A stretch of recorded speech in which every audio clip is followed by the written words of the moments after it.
बड़ी सुंदर घबराहट में थी जब उसने देखा कि जो पहाड़ अब तक स्थिर और शांत थे वे अचानक हिलने लगे, जैसे कोई रहस्यमयी शक्ति उन्हें चला रही हो।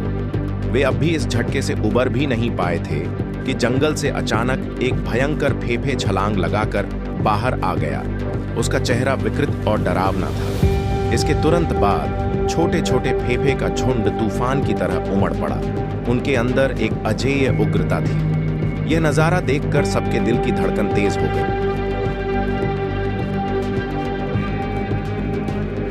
खूंखार जानवर दौड़ रहे हैं, लेकिन उन्हें बिल्कुल अंदाजा नहीं था कि भागते भागते वे सीधे फेफे के इलाके में पहुंच चुके हैं। अब तो मुसीबत सच में बड़ी हो गई थी। उन्होंने पूरी ताकत से दौड़ना शुरू किया।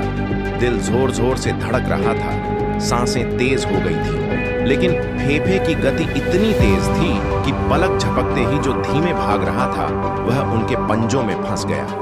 फेफे ने उसे पकड़कर बेरहमी से गहरी खाई में फेंक दिया और वह दर्दनाक चीख के साथ गायब हो गया। बड़ी सुंदर भी अब फेफे के झुंड से घिर चुकी थी।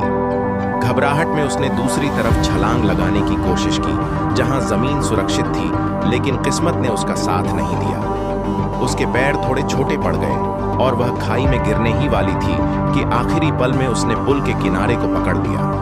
उसकी जान तो बच गई, लेकिन डर से उसकी आत्मा कांप रही थी। अपने साथी को ऐसी हालत में देखकर मजबूत भाई ने बिना सोचे समझे उसकी मदद के लिए छलांग लगा दी।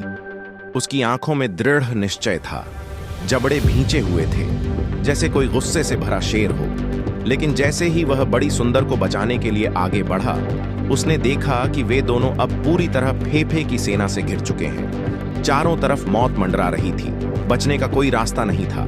जीवन और मृत्यु के इस संघर्ष में मजबूत भाई ने पूरी ताकत से अपने शरीर को झटकना शुरू कर दिया, जैसे वह कोई जिंदगी मौत का झूला झूल रहा हो। उसके तेज झटकों से कई फेफे अपना संतुलन खो बैठे और खाई में गिरकर चीखने लगे। लेकिन इस उथल पुथल में उसने इतनी जोर से झटका मारा कि पीछे खड़ी बड़ी सुंदर भी गलती से उछल गई। शुक्र था कि वह एक पत्ते की तरह हल्की होकर अपने ही साथी पर गिर गई और उसकी जान बच गई।